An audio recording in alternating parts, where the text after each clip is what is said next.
धन्यवाद सभी को। मेरा नाम पीयूष का गायकवाड़, मैं छठी व कक्षा में पढ़ती हूँ। मैं आज आपके समक्ष एक कहानी लेकर प्रस्तुत हूँ। चलो कहानी शुरू करते हैं। एक बार की बात है, एक सिमरेला नाम की लड़की एक गांव में रहती थी। उसकी माँ गुजर गई थी और उसके पापा ने उसके जो पापा थे उसने फिर से शादी कर ली और उसके पापा सफर को जाते थे।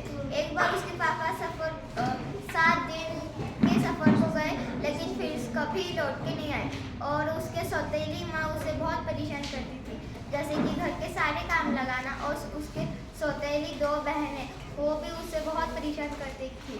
अगर उसने झाड़ू और पोछा लगा दिया तो फिर उसके सौतेली बहनें उन झाड़ू मारने के बाद फिर से कचरा करती थी और बोलती थी, तुमने सिमरेला तुमने झाड़ू क्यों ठीक से नहीं लगाया, फिर से लगाओ ठीक से।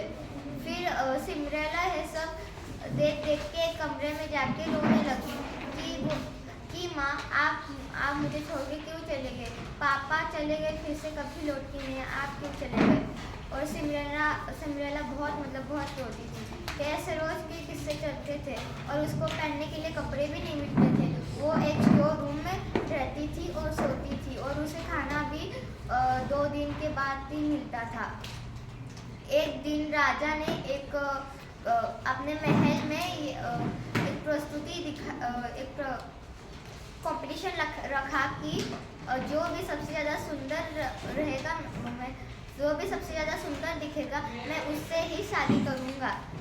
और फिर सभी के और उसकी माँ और उसके दोनों सौतेली बहनों को पता चला, तो फिर वो तीनों के तीनों अपने लिए नए कपड़े और सामान लेने चले गए।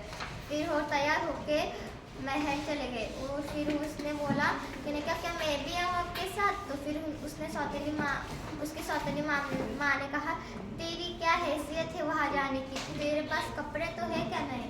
तो फिर वो रोने लग गई और अपने कमरे में जाकर बैठ गई और उसके सौतेली माँ ने कहा, यहाँ वहाँ बैठना नहीं है, घर के सारे काम करने हैं। फिर वो रोते हुए सारे काम करने लग गई और बाहर थोड़े सा घूमने लग गई।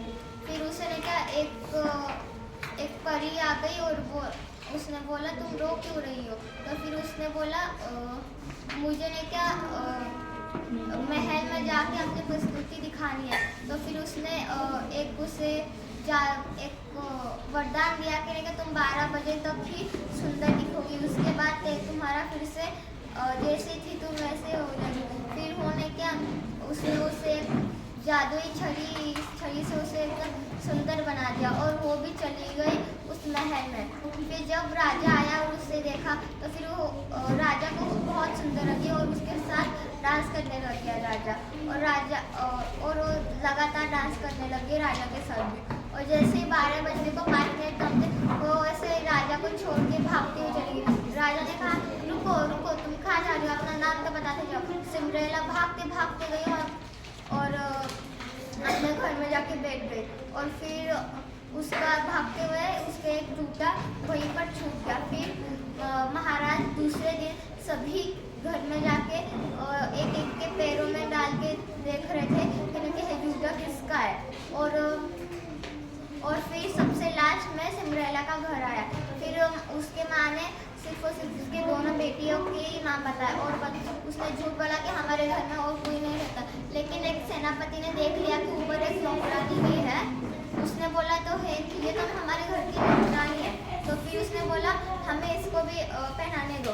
तो फिर उसने बोला, ठीक है पहना दो। और जब सिमरेला ने जूते पहने तो फिर वो जूते उसके पैरों में फिट आ गए, मतलब उसको फिट आ गए वो जूते। फिर राजा ने बोला, तुम झूठ बोलती हो, इन्हें बंदी बना लो और मैं इसके साथ ही शादी करूँगा।